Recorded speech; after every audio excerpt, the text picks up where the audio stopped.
전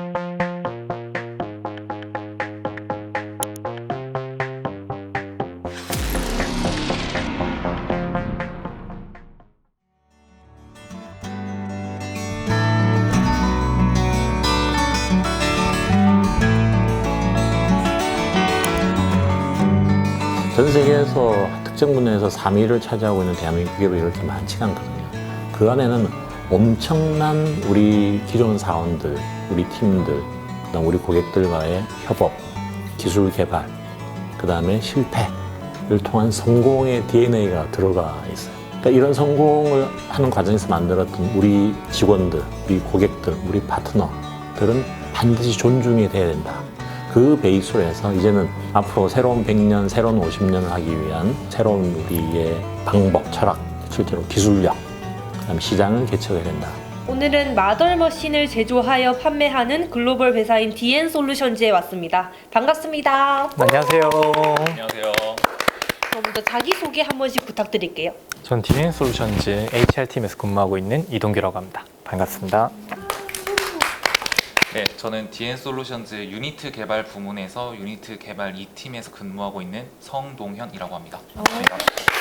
HR 부서면 이제 휴먼 리소스 할 때 그 인사 부서. 네, 맞아요. 흔히들 알고 계시는 인사팀이라고 생각해 주시면 될 것 같아요. 네. 그럼 혹시 유닛? 네, 저는 유니트 개발 부문이라서 흔히들 이제 R&D, 연구개발이라고 알고 있는 그런 직무라고 생각하시면 됩니다. 반갑습니다.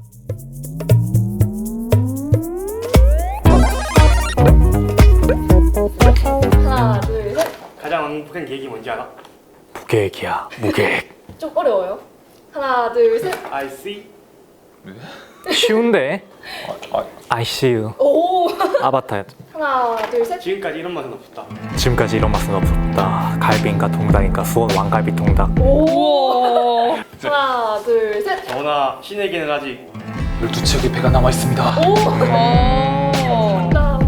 하나, 둘, 셋. 호의가 계속되면 호구인 줄 안다?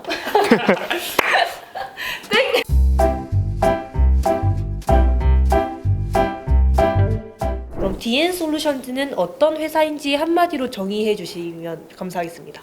제가 먼저 말하자면 계속 성장하고 있는 회사라고 딱 한마디로 정의할 수 있을 것 같아요. 왜냐?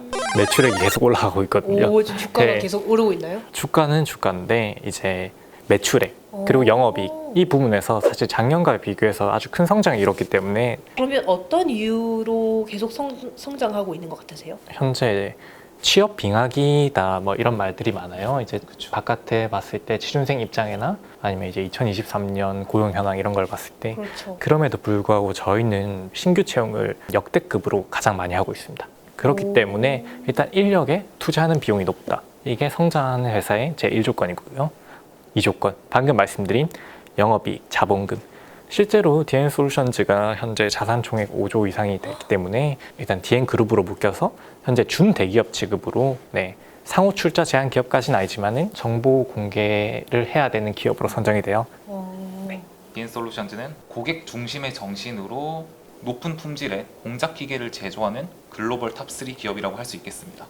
글로벌 탑3. 예, 저희가 뭐 계속 성장하고 있는 회사 이렇게 말을 했는데 그럴 수 있는 또 가장 큰 요인 중에 하나가 많은 기업들이 고객 중심이라는 이런 단어를 외치고 다니지만 진짜 목맨다고 해야 될까? 이렇게 고객을 많이 생각하고 그쪽 위주로 생각을 하는 회사는 찾아볼 수가 없었거든요. 예를 들자면 어떤 제품을 만드는데도 고객이 요거는 요렇게 좀 바꿔서 해주시면 안 되나요? 하면은 다 해줍니다.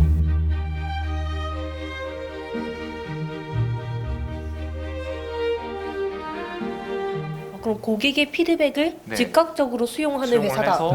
해서 심력 바로 수용해서 그들이 원하는 장비를 만들어주는 그런 회사이기 때문에 아무래도 그게 이제 저희가 성장할 수 있는 기반이 되지 않았나 이런 생각이 듭니다. 굉장히 대단한 회사인 것 같은데요. DN솔루션즈가 마덜머신이라는 것을 제작하고 있다고 들었어요. 네. 마덜머신이라는 개념을 처음 들어보는데 어머니께서 생명을 잉태하시고 저희를 낳아주시지 않습니까? 기계를 만드는 기계라고 불리거든요. 네. 기계를 만드는 기계. 그렇죠. 예를 들어서 저희가 뭐 자동차, 컴퓨터, 핸드폰 등 이 세상에 있는 모든 기계들을 만들기 위해서는 그것들의 몸체가 되거나 어떤 기능을 하는 부품들을 저희가 또 만들어야 되는데 그걸 만들기 위해서도 또 기계가 필요하잖아요. 공작 기계는 그거를 위한 기계라고 생각을 하시면 됩니다. 그럼 정말 모든 기계에 뭔가 기반이 되는 기계라고 할 수 있겠네요. 그렇죠. 그렇기 때문에 기계들의 어머니. 그래서 마더머신이군요. 마더머신이라는 이름이 붙은 겁니다. 그럼 이제 한 분씩 회사에서 맡고 있는 업무가 무엇인지 말씀해 주시면 감사하겠습니다. 어찌 보면 이걸 보시는 분들께 제 직무가 가장 가까이 다가올 수 있을 것 같은데 HR에서 이제 채용 담당을 하고 있고요. 이제 신입 공개 채용, 인턴십 채용, 이제 다양한 채용들 전반 맡아서 여러분 응대도 같이 하고 있습니다. 저는 아까 유니트 개발팀이라고 말씀을 드렸는데 크게 보면 일단 연구 개발, 제품을 뭐 설계하거나 개발하는 팀이 이제 근무하고 있고요. 저희 제품을 크게 분류를 하면은 터닝 센터, 머시닝 센터 뭐 이런 식으로 분류가 되어 있는데 그 기계 안에 들어가는 다양한 유니트들, 부품들이 있어요. 공구대라든지 테이블이라든지 뭐 심압대라든지 그 각각의 부품들을 좀 더 집중적으로 관리를 하고 개발을 하는 그런 팀이 유니트 개발팀이라고 할 수 있습니다. 완전 핵심적인 업무를 맡고 계시네요, 다들. 입사 시험을 볼 때 취준생들이 가장 떨리는 순간이 면접을 볼 때라고 해요. 네, 맞아요. 네, 입사 면접에서 두 분을 가장 당황하게 만들었던 질문 혹시 기억나시나요? 제일 마지막 질문이었는데요. 본인은 언제 가장 행복하냐? 라는 질문을 오, 하셨어요. 네. 좀 난감하네요. 굉장히 사실- 추상적이네요. 그렇죠. 사실 제가 면접을 여기만 본 것도 아니고 지금까지 많이 봐왔는데 그 수많은 면접 과정 중에서 그런 질문 한 번도 받아본 적이 없거든요. 그렇죠. 되게 생소한 질문이죠. 네. 맞아요. 되게 당황을 했었고 일단은 임기응변으로 열심히 대답을 하긴 했는데 그 면접관 분을 제가 만날 기회가 있었어요. 그래서 제가 한번 여쭤봤죠. 어떤 의도로 그런 질문을 네. 했냐. 그러니까 생각보다 사람들이 객관적으로 자기 자신을 돌아볼 일이 잘 없다고 해요. 그래서 본인에 대한 정확한 파악이 되어 있지 않으면 내가 언제 행복한지조차 모르는 경우가 많다고 하더라고요. 얼마나 자기 자신에 대해서 잘 파악하고 있는지 그거를 알아보기 위한 질문이었다고 하는데 들으니까 되게 그럴듯한 질문이었다. 그런 생각이 들더라고요. 네. 저도 뭐 대학 생활하면서 대외 활동이나 뭐 동아리 이런 곳에서 면접을 좀 몇 번 본 적이 있는데요. 본인이 가장 언제 행복한가 이런 질문을 한 번도 안 들어본 것 같아요. 네. DN 솔루션즈는 좀 자기 객관화나 자신을 돌아볼 수 있는 인재를 찾는다라고 해석해도 될까요? 그런 분들로만 구성되어 있는 회사 이게 더 발전할 수 있었다고 생각합니다. 그럼 HR 팀의 면접을 볼 때 가장 당황하게 했던 질문은 무엇일까요? 일단 히스토리부터 약간 얘기를 해드리자면 저는 공기업에 근무를 하다가 이 회사로 이직을 한 케이스인데요. 면접관께서 물으셨더라고요. 이직을 왜 하려 하냐? 아무래도 처우 조건이나 연봉 그리고 제가 성장할 수 있는 환경이 제가 다니던 공공기관은 조금 형성이 안 돼 있는 것 같아서 이직을 하려 한다. 네, 솔직하게 말했죠. 정말 솔직함으로 승부를 했네요, 면접에서. 실제로 모든 면접에서는 어느 정도 솔직해야 됩니다. 솔직하되 사유를 만드세요. 그 솔직함이 만약에 공격을 당할 수 있을 것 같다. 이러면은 솔직하게 먼저 말하고 근데 이제 사유를 확실하게 말하는 거죠. 오히려 위기가 기회가 될 수 있듯이 저는 오히려 기회가 됐습니다. 좀 당황스럽더라도 이유를 만들어서 논리적으로 대답을 한다면 네. 솔직하더라도 전혀 문제가 없다라는 맞아요. 말씀이죠. 조금 추가적으로 말씀드리자면은 아무래도 설득시키는 과정이거든요. 그분들을 나를 써라. 네, 이렇게 설득시키는 과정이기 때문에 그런 논리가 중요합니다. 역시 인사팀의 대답은 다르네요. 저도 이런 아니에요. 건 처음 동현님의 대답이 훨씬 더 좋았어요. 제가 느끼기에. 근데 여기 정말 전문적인 대답을 해주셨고 맞아요. 정말 취준생들이 듣고 싶은 대답을 해주신 것 같아요. 맞아요. 면접 보고 나와서 어떤 생각이 들었어요? 합격됐다 이런 생각이 좀 들었나요? 이제 면접장을 갔을 때 인사팀이나 이제 리셉션 응대자가 어느 정도로 나를 챙겨주는지나 뭐 면접관들의 분위기 이런 거에서 상당히 신경을 많이 쓴다 지원자들에게 그런 느낌을 받았어요. 그래서 제가 만약에 합격을 하게 된다면 제가 할 일이니까 전 좀 더 눈여겨봤죠. 그때 좀 건방진 말로 들릴 수 있는데 지원자들도 봐야 됩니다. 면접관들도 날 보지만 나도 그 회사를 봐야 돼요. 내가 다닐 회사니까. 면접을 통찰하시기까지 네. 하셨네요. 면접을 갖고 놀았네요. 그 면접을 갖고 놀았네요. 갖고 논 건 아니고요. 갖고 논 건 아니고요. 이게 바로 인사팀의 갖고 논 건 아니고요. 이 영상을 많이 보시면은 저희 팀원들이 좀 건방지다고 생각할 수 있을 것 같아서 약간 편집을 좀 가해도 되나 싶네요. 더 강조를 해야겠다. 내가 할 일도 내가 할 팀들도 괜찮아 보인다. 마지막으로 합격일 것 같다라는 생각이 들었어요. 근데 정말 면접은 이제 유명한 말이 있죠. 명가물? 네, 맞습니다. 그렇기 때문에 네, 확신은 가지지 마시기 바랍니다. 네. 그렇죠. 그럼 이제 보면 이과 직무, 문과 직무 이렇게 나눌 수 있잖아요. 네, 그러면 혹시 각각 어떤 꿀팁을 줄 수 있을지. 이과부터 하시죠. 네. 제가 생각했을 때 이과 쪽에서 제일 중요한 거는 본인이 어느 분야로 가고 싶은지를 일단은 최대한 빠르게 정할 수 있으면 좋을 것 같아요.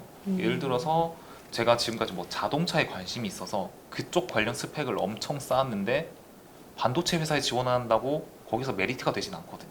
아, 그치. 너무 관련성이 없으니까. 그렇다고 나는 어디로 갈지 모르겠으니까 이것저것 다 준비해봐야겠다 하면은 이도 저도 안 될 수가 있어요. 그래서 최대한 내가 가고 싶은 회사까지는 아니더라도 분야 정도는 어느 정도 길을 정해놓고 그쪽과 관련된 뭐 자격증을 따는 스펙을 쌓든 아니면 뭐 대외 활동을 하든 초점을 맞춰서 준비를 해야 좀 효율적으로 준비를 할 수가 있을 것 같아요. 너무 문어발처럼 이곳저곳 발들이지 말고 그렇죠. 산업군 정도는 정하고 네. 꾸준히 경험을 쌓자. 문과로서의 꿀팁이라고 하면은 아무래도 이과랑 큰 결례는 같은데 좀 자세한 면은 많이 다르죠. 아무래도 문과가 객관적으로 말해서 취업이 더 힘듭니다. 문은 좁은데 인구는 문과가 더 많아요. 그쵸. 한 명의 지원자로 생각했을 때 문과 직무는 세 가지가 중요한 것 같아요. 이과보다 하나를 팔 수 있는 직무 범위가 문과는 많이 없어요. 그래서 저도 예, 너무 동의해요. 준비를 조금 제너럴하게 해야 돼요. 스페셜하게 한다기보다는 좀- 네, 문화발을 조금은 해야 돼요. 다만 큰 직무 하나는 정하고 이제 재무면 재무, 뭐 영업이면 영업 하나 정하고 조금 문어발식의 경험을 쌓는 게 좋다. 이제 문과생들은 첫 번째 법을 잘 알아야 해요. 아, 법을 잘 알자. 문과 직무 중에서 법에 대한 해석을 안 쓴 직무는 거의 없어요. 실무를 들어갔을 때. 그렇기 때문에 법을 잘 알아야 합니다. 그리고 두 번째, 다 이상한 말인데 문과지만 숫자랑 지내야 돼요. 숫자를 잘 다뤄야 됩니다. 숫자를 무서워하지 마라. 네. 문과라도. 네. 이과보다 숫자를 조금 더 원론적으로 다룹니다. 말 그대로 급여에 대한 산정 이런 거에서도 숫자가 들어가고 재무면은 말할 필요도 없이 숫자가 들어가죠. 그렇죠. 영업 어디 쪽이든 마찬가지예요. 숫자랑 지내야 됩니다. 그리고 세 번째, 너무 당연하지만 커뮤니케이션 역량이에요. 아. 네. 솔직히 말씀드리면 이과 직무보다 문과 직무가 커뮤니케이션의 요구 역량이 조금 더 강합니다. 네. 자, 그리고 가장 중요한 질문. 이 회사의 급여가 어떻게 되는가에 아. 대해서 질문하려고 합니다. 이건 저희가 공개를 하고 있죠. 5,200만 원입니다. 초봉 기준으로 5,200만 원이고 이제 초봉이 5,200? 네. 계약 연봉 기준이고 성과급이나 뭐 이런 거를 제외한 그냥 금액으로 말씀을 드린 거예요. 성과금도 따로 나오죠. 네. 아, 성장하는 회사 왔네요. 네, 그렇죠. 아무래도. 기계를 생산하는 회사니까 특별한 직업병이 좀 있을 것 같아요. 신입선인 그런 입장에서 만약 직업병을 설명을 하자면 막 배워나가는 단계잖아요. 그렇죠. 되게 전문 용어들이 많이 나와요. 그런데 이런 용어들 중에서 보면은 저희가 일상생활에서 쓰는 용어랑 똑같은 것들도 있거든요. 예를 들면은 공작기계 안에 들어가는 부품 중에는 테이블이란 것도 있고 베드라는 것도 있어요. 제가 예전에 테이블 하면은 그냥 이런 테이블 네, 상을 책상인가? 떠올리죠. 뭐 이렇게 생각하겠죠. 저는 이제 일상생활에서 그 단어를 들어도 그걸 떠올리지를 못해요. 와, 이거 정말 네. 직업병이네요. 답변 너무 재밌게 해주셔서 감사합니다. 드디어 저희 마지막 코너죠. 퀴즈 시간입니다. 제가 이렇게 잡퀴즈 하면 도전하고 싶으시면 예스 하시면 되고요. 안 하고 싶다 하면 노 해주시면 됩니다. 틀리시면 회사의 단점 3개를 10초 안에 말하셔야 됩니다. 절대 틀리면 안 되겠는데요. 포기! 안 되나요? 맞아? 아, 오케이. 자. 도전하겠습니다. 자, 예스. 예스. 있습니다. 이것은 DN솔루션즈에서 출시한 제품입니다. 컴팩트 우측 수직형 머시닝 센터로서 공작기계 트렌드에 맞게 개발되었고 각축계의 그리스 윤활을 표준으로 적용한 이 제품은 무엇일까요? DVF. 자, 보기를 드리겠습니다. 1번 DVF4, 2번 DVF40, 3번 DVF400, 4번 DVF4000. 정답은? 4번입니다. 4번 DVF 4000. 잘 모르실 텐데 이거. 답 DVF4000. 예. 정답입니다. 편집 잘해주세요.